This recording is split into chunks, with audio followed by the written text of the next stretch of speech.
अब भगवान राम ने कहा कि सुग्रीव तुम यहां कैसे रहते हो? कहा सुग्रीव ने कि नाथ बाली अरु में दो भाई, जीत रही कछु बरन जाए।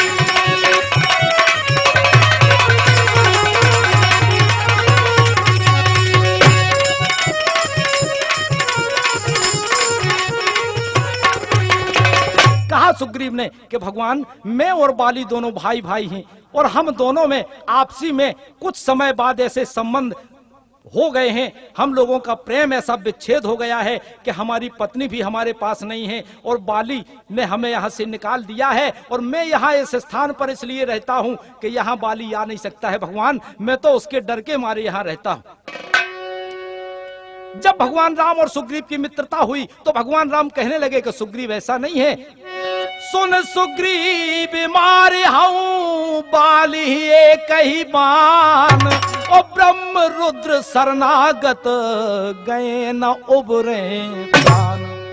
कहा भगवान राम ने कि सुग्रीव मैंने तुमसे मित्रता की है, विश्वास दिलाया कि सुग्रीव तुम बाली को जाकर ललकारो। तो फिर चलो किष्किंधा और उस बाली को युद्ध के लिए ललकारो। जो आज्ञा प्रभु। तो भगवान राम ने एक माला पहना दी और सुग्रीव को लड़ने पहुंचाया बाली के पास। जब बाली के पास सुग्रीव ललकारने लगे, बाली की पत्नी तारा ने बाली को रोका, लेकिन बाली कहां कब किसकी ललकार सहन करता था।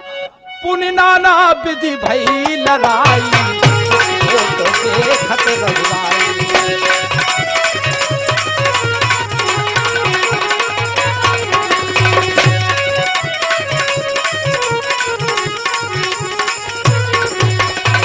यहाँ बाली और सुग्रीव दोनों लड़ रहे हैं। भगवान एक वृक्ष की ओट में खड़े खड़े देख रहे हैं। और वह क्या किया कि मारा प्रभु ने तीर जब बाली के सीने में लगा, कष्ट के मारे भयंकर वह बाली को मरने लगा।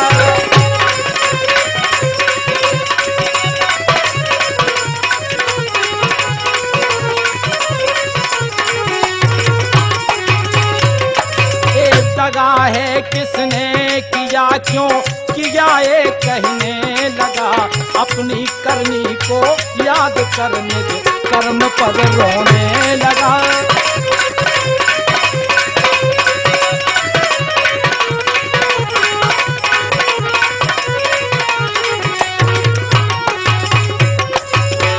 जब बाली का वध किया भगवान राम ने, एक ही बाण सीने में लगा, कष्ट के मारे बाली कहने लगा, यदि ये मेरा पाप भी था तो दंड देने का अधिकार तो केवल राजा को होता है। तुम्हें क्या अधिकार था न्याय का भार अपने हाथ में लेने का? अहंकारी वानर, तुम्हें विदित होना चाहिए कि समस्त पर्वतों वन कनरणों से युक्त ये पृथ्वी हम इक्ष्वाकु वंश के राजाओं की है और इस समय इक्ष्वाकु वंश के राजा भरत है। उन्हीं की आज्ञा का पालन करने वाला और इक्ष्वाकु वंश का वंशधर होने के नाते पशु पक्षी नर वानर सभी के प्रति दया का भाव रखना और उन्हें दंड देने का अधिकार मुझे प्राप्त है। धर्मात्मा राजा भरत इस पृथ्वी का पालन करते हैं और उनके रहते कोई भी प्राणी धर्म के विरुद्ध आचरण नहीं कर सकता और उन्हीं की आज्ञा से श्रेष्ठ धर्म में स्थित रहकर हम तुम जैसे धर्म भ्रष्ट पुरुषों को विधिवत दंड देते हैं। बाली, सत्पुरुषों का धर्म अति सूक्ष्म होता है, उसे समझना अत्यंत कठिन है। तुम बस इतना समझ लो कि यदि राजा किसी प्राणी को दंड देते हैं तो पापी उस दंड को भोगकर भी निष्पाप हो जाता है, परंतु यदि राजा उसे उचित दंड ना दे तो उस पाप का फल स्वयं राजा को भोगना पड़ता है। भगवान राम को जब देखा बाली ने तो बाली कहने लगा कि मैं बैरी सुग्रीव प्यारा, पावन कवन नाथ मुरारा।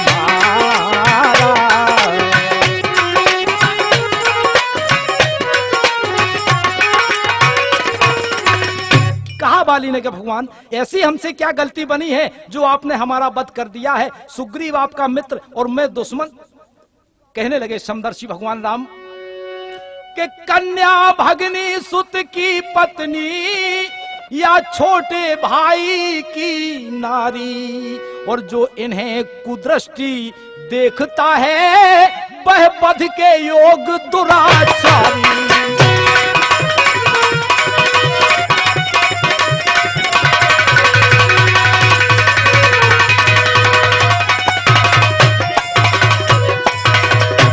हे वानर राज, तुम्हारा प्रायश्चित तो दंड पाने से ही हो गया था। अब तो यहाँ बाली जब मरने लगा तो बाली ने अपने पुत्र अंगद का हाथ भगवान राम के हाथों में देकर बाली प्राण त्याग देता है।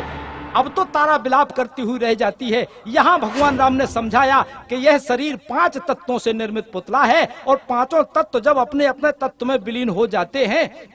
अब क्या किया, लक्ष्मण तुरंत बुलाए पुरजन विप्र समाज, और राज दीन सुग्रीव कहें अंगद कहें जुगराज। अब बंधुओं क्या होता है, सुग्रीव को राज्य का अधिकारी घोषित कर दिया जाता है। अब यहां सुग्रीव अपने बानरों को आदेश देते हैं कि सब बानर यहां से जाओ और जानकी जी का पता लगाकर लाओ। दिशा दिशा से आए हुए समस्त बानरगण, मैंने प्रभु श्री राम को वचन दिया था कि मैं माता सीता की खोज कर उन्हें आदर पूर्वक सौंप दूंगा। आज वो दिन आ गया। आप समस्त बानरवीर दिशा दिशा में जाकर माता सीता की खोज करेंगे और इस पुनीत कार्य के लिए प्रभु हमें आज्ञा प्रदान करेंगे। जब सब बानर मस्तक नवाकर प्रणाम करके जाने लगते हैं, तब पीछे अनंत बलवंत श्री हनुमंत लाल जी जाते हैं। कैसे के पाछे पवन तनय सिर नावा, जान काज प्रभु निकट बुलावा।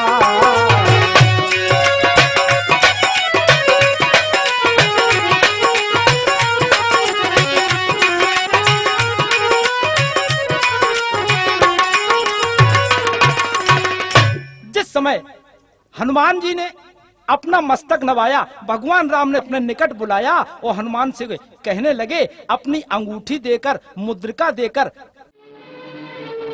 ईश्वर आप सबको सफलता प्रदान करें।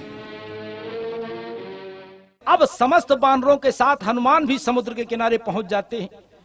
अब वहां विचार होने लगा कि समुद्र पार जाने के लिए कौन तैयार है। तो जामवंत जी ने हनुमान जी को उनके बल का बोध कराया कि पवन तनय बल पवन समाना, विज्ञान निधाना।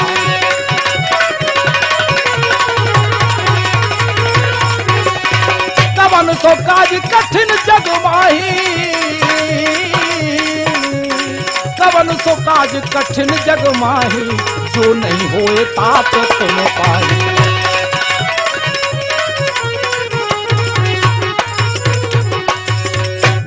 कहा जामवंत जी ने कि हनुमान, ऐसा कौन सा काज है संसार में जो तुम्हारे द्वारा नहीं हो सकता है।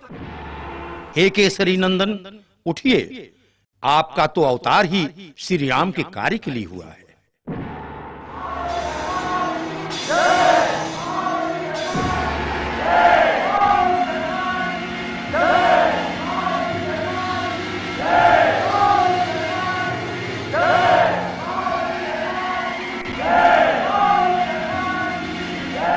हनुमान जी कहने लगे, ओ जामवंत क्या कहते हो, बह गिर त्रिकूट ही ले आऊं। ओ पहले लंकेश्वर को मारूं या सागर अभी लील जाऊं।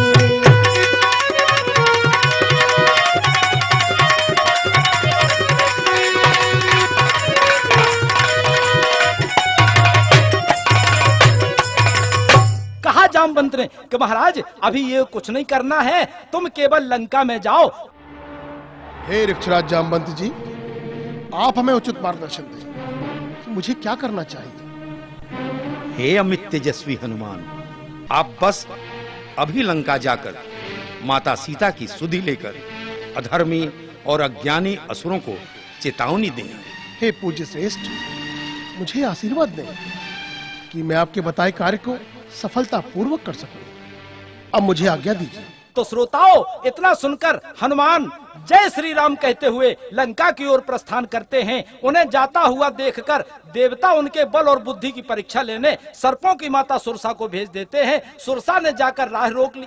हे महासर्पिणी सुरसा, हे सर्पों की माता, हनुमान जी माता सीता का पता लगाने लंका की ओर जा रहे हैं। हम चाहते हैं कि आप उनके बुद्धि और बल की परीक्षा लें कि क्या वे अजय रावण के दुर्ग में प्रवेश कर माता सीता का पता लगा पाएंगे।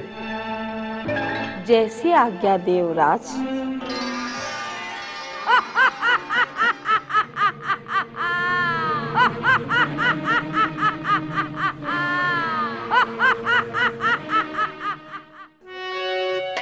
तो राह रोक बजरंग की बोली बहललकार कि आज मिला है भाग्य से पूरा मुझे आहार। कहा सुरसा ने कि आहा, आज तो मुझे आहार मिल गया है। हनुमान ने हर तरह से सुरसा को समझाया कि हे माँ, राम काज करने के निवृत्त होने के पश्चात मैं स्वयं आकर तुम्हारे मुख में बैठ जाऊंगा, उपस्थित हो जाऊंगा, लेकिन आज मुझे छोड़ दो। लेकिन सुरसा नहीं मानी। तो बदन पैठ पुनि बाहर आवा, मागा विधाता ही सिरनावा।